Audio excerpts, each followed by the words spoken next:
All right, we just got off of our college stuff. Let's talk about some NFL. Starting off with the game of last week, or not the game of last week, but one of the bigger games to start the week was Cardinals and Seahawks. Seahawks winning a must-win against the Cardinals, considering they already dropped their first game against the Cardinals. It was a very close game, and the Seahawks defense finally decided to show up.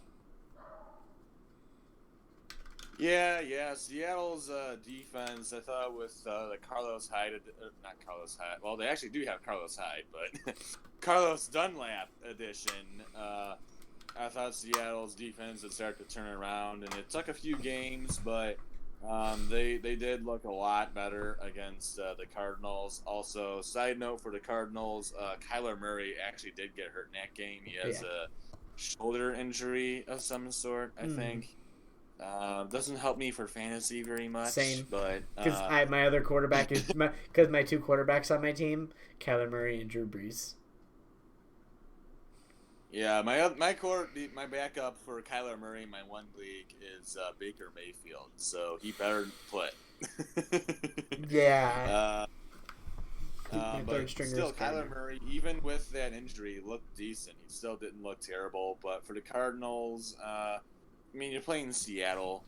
It's hard to stop that offense, so I understand that they made it close. They were very, very close. They just weren't able to pull all the way through. And Arizona, I still think, is going to be a playoff team. I think they'll still probably be one of the last teams probably to make it, but I think Arizona will just sneak their way in.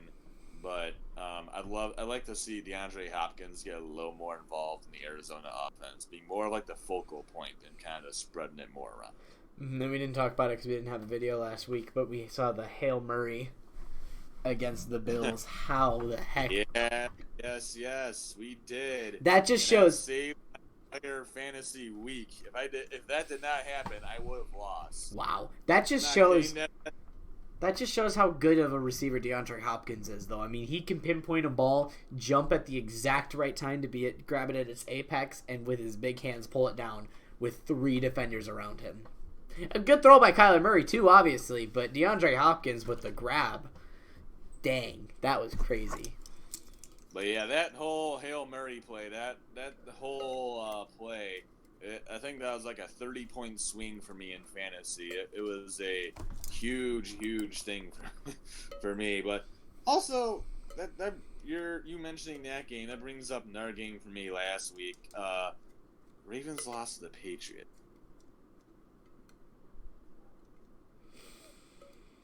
I mean, granted, it was a monsoon. There was a crap ton of rain, and the ball was really slippery out there. But the Patriots, exactly.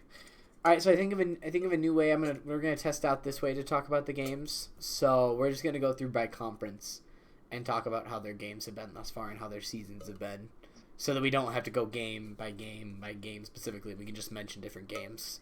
So I guess we'll start on the AFC side, with the AFC North now being the 10-0 Steelers are still leading the division, but we got a new number 2 in town. The 7-3 Cleveland Browns are the number 2, and it looks like they're probably going to make the playoffs. Honestly, Cleveland is the one thing about the Cleveland Browns is their defense is doing a good job. They're keeping them in games, and their offense, their backfield, has probably the most devastating combo you'll ever see in the NFL. Kareem Hunt and Nick Chubb are a lethal force in that backfield. I mean, you want to talk about lightning and thunder? That's the definition of lightning and thunder right there. Those two are outstanding. I mean, USC in like 2004, I believe it was, they had Reggie Bush and Lendale White, and they were basically nicknamed Lightning and Thunder. For the Browns, you can nickname these two Lightning and Thunder. Kareem Hunt runs everywhere, catches the ball, great running back, and then you got Nick Chubb, big bruiser, runs past people very fast as well, and can bowl people over and does an outstanding running back. And really, I think the only thing that's holding the Browns back is Baker Mayfield. He has not turned out to be a number one pick they were hoping for. He's still an okay quarterback. He's a good quarterback. He's just not a franchise quarterback. Yeah. He's good as a franchise backup. Also, another thing that the Browns have going for them is they got to play the entirety of the NFC East and the Jets. They still have yet to play the Giants and the Jets. So, and the literally their remaining schedule is the Jaguars, the Titans, the Ravens, and the Steelers, and the Jets and the Giants. Jets, Giants, and Jaguars, they'll probably win. But it's definitely their defense. I mean, that was evident when they beat the Texans 10-7. Yeah, it wasn't their greatest of games, but I still think the Browns will definitely place themselves in the excuse me, sorry. But I think they'll definitely place themselves in the playoffs. I was hearing something about the stairs. I paused for a minute. But there's one of the at number 3 is one of the 2 slumping teams in the NFL right now. We'll talk about the other one later, but the Baltimore Ravens. Like you were saying beforehand, nobody knew how to stop Lamar Jackson last year. Got exposed by the Titans in the AFC divisional round. He's just gotten beat down this entire year. They know how to stop him now.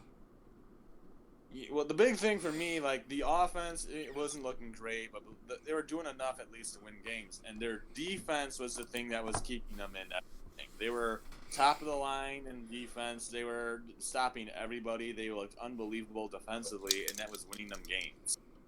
But in the last 2 weeks, they have been out-physical by their teams. Mm-hmm. Patriots basically outplayed them, out-physicaled them, outplayed them, really. And it was really evident against the Titans. There was no effort, no intensity. And maybe it was just a Harbaugh thing, but I only say that because John Harbaugh is the head coach of the Ravens, and we have the same situation over in Michigan where Jim Harbaugh's team has zero intensity, zero effort, and we see the same thing in the Ravens team. Zero intensity, zero effort, specifically out of the defense, and even the offensive end, there isn't that intensity you're looking for. I mean, it kind of just looks like they're going through the motions. They kind of just go up the middle and kind of like freeze, like they don't know what to do. It's just not a good look for Baltimore, and not they have that Thanksgiving night game against the Steelers coming up here. Not a good way to rebound. But for the Ravens, they're coming up on Thanksgiving. But by the way, to all you people out there, you have a happy Thanksgiving. You enjoy yourself. Feast on some turkey. Stay with your family. Stay safe. Actually, this video is coming out on Thanksgiving. Yeah, so it even makes more sense. By the time you guys are seeing this, happy Thanksgiving. Enjoy some football. By the time you're seeing this, the Ravens might have already lost. Oh, the Lions would have already lost to the really crappy Texans already. And we'll have to have suffered through, what, Washington versus Dallas? Ugh. But no, the Ravens are slumping. They just don't have any intensity. It's such an important game because the Eagles are 3-6-1. The winner of that game, the winner of the East. Oh, I hate that. And then at the bottom of the AFC North, the Bengals, they look like they're a team that's going to be good in the future. Right now, it's just Joe Burrow and everybody riding his coattails. Speaking of Joe Burrow, well, that season's over.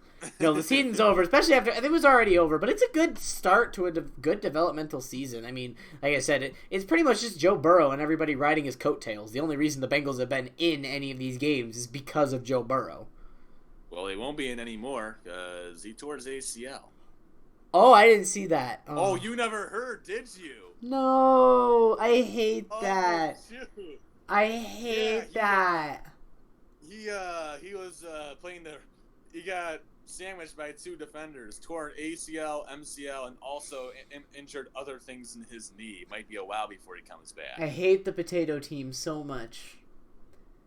I hate you, Redskins, Washingtons, Chase Young, or old Dwayne Haskins. I hate all of you so much. Old.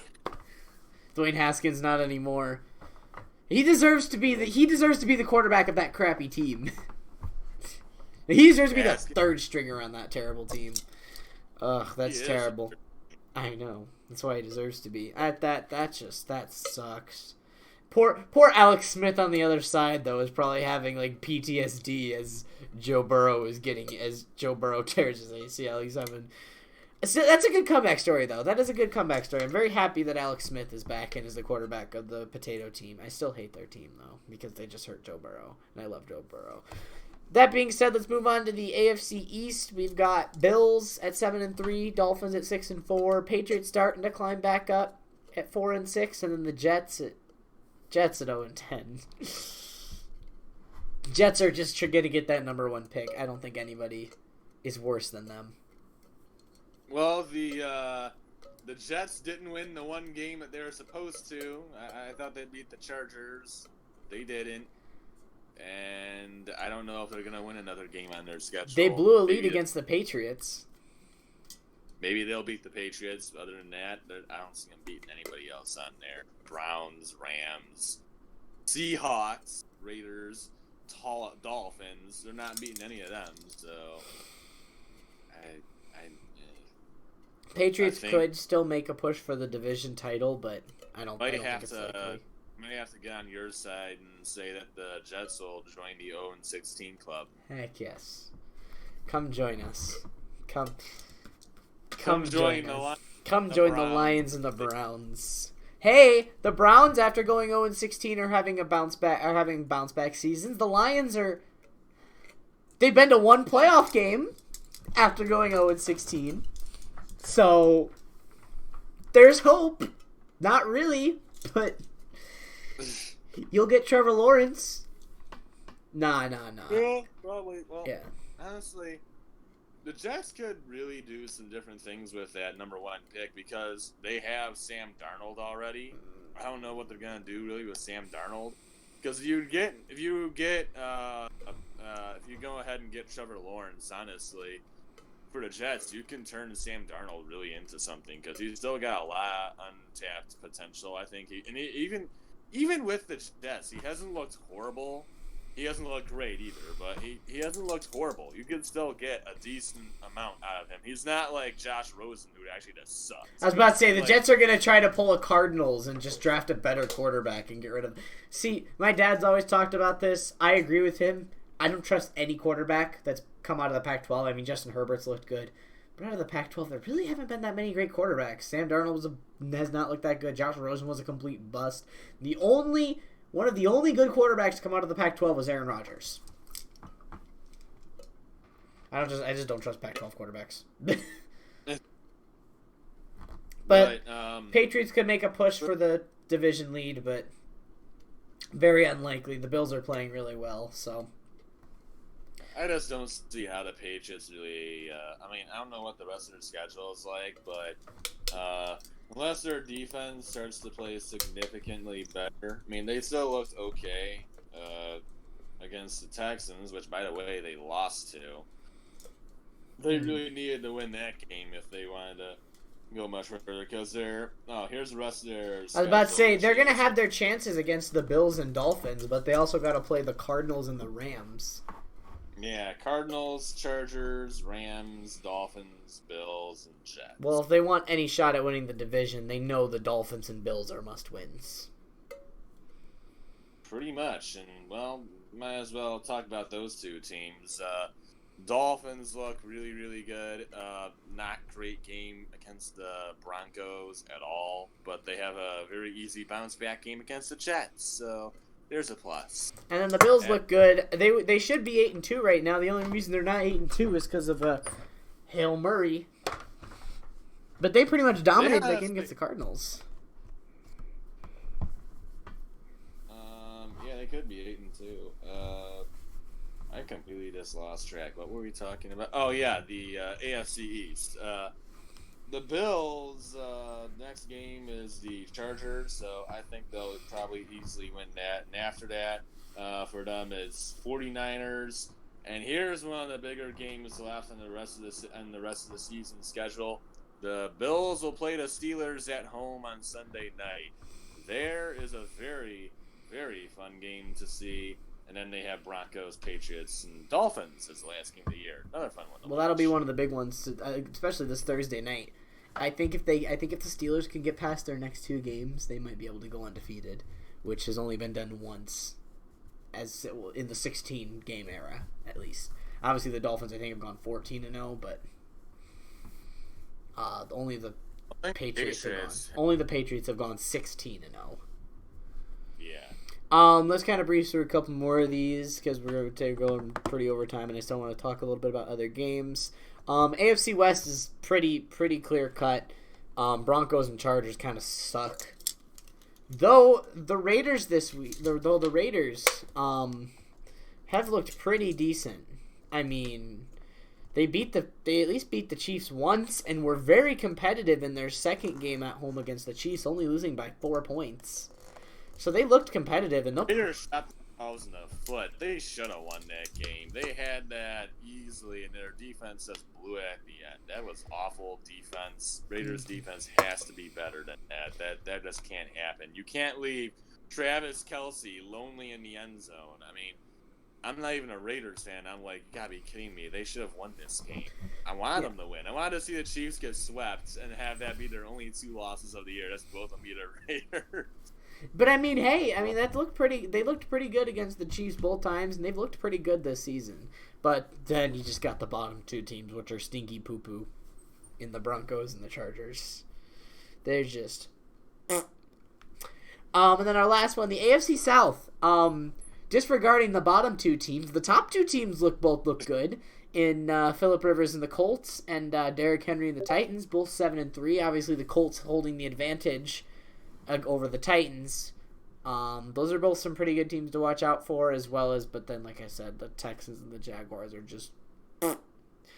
But the Texans will win this week. Has played a lot. That's bad luck with playing a lot of really good teams. They probably have. They might have one of the hardest schedules in the NFL this 100%. Season.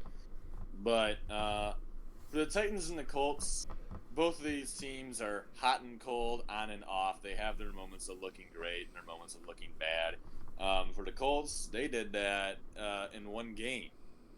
They did not look great early against the Packers, got themselves down by 14. All of a sudden made a miraculous comeback, won in overtime by 3.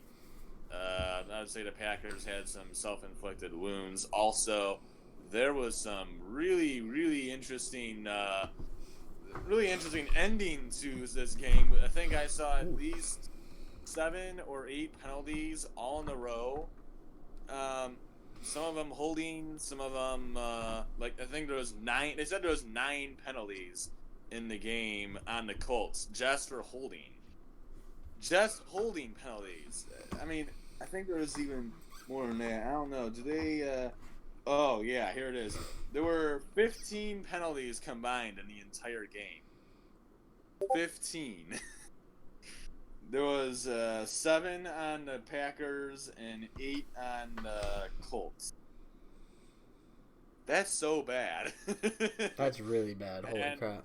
The fact that there was multiple of them in a row before the 2-minute warning, that's really, really bad. But minus the really lackadaisical discipline, Colts looked really good against the Packers. That was a win that they really needed to keep up with the Titans, and so that they can maybe even win that division. And winning in overtime against the Packers like that is a really big win for Indy, and I'm really excited to see if maybe that defense can carry them all the way to the playoffs. And obviously, Titans' big win again in Baltimore. Their second win this year in Baltimore because they beat them in the AFC divisional round. On to the NFC. Let's just pull the Band-Aid off right away and talk about the NFC East. Congratulations to the Dallas Cowboys, or the Potato Team, and the Washington Football Team, who will be leading the division at 4 and whichever one wins will be leading at 4-7. The division is just bad. Not be beating the Seahawks on Monday night. No. It's crazy, though, because I think the Giants would be winning this division if it wasn't for Saquon Barkley being injured. Same thing with the Cowboys if Dak They Prescott put the was injured. Bengals. They'll probably win that one. They might be tied with whoever wins. Though I think the Giants would hold the advantage in that one, actually. So I think the Giants would actually... Yeah, because they're 3-2. Well, they're 3-2 divisionally. So they would actually be on top. They would be on top. They're 3-2 divisionally. So the Giants would be winning the NFC East. I want the Giants to win the NFC East. I want either the Giants or the Eagles. I'd love to see the Giants because I don't like the Cowboys or the potato team. I'd like to see the Giants win. But I love how you're calling Washington the potato team. I don't care. I don't care about that team, so I'm just going to call them the potato team. NFC North, pretty clear cut what's going to happen. Well, no, because something could happen in the middle. But the Packers are probably going to win the division.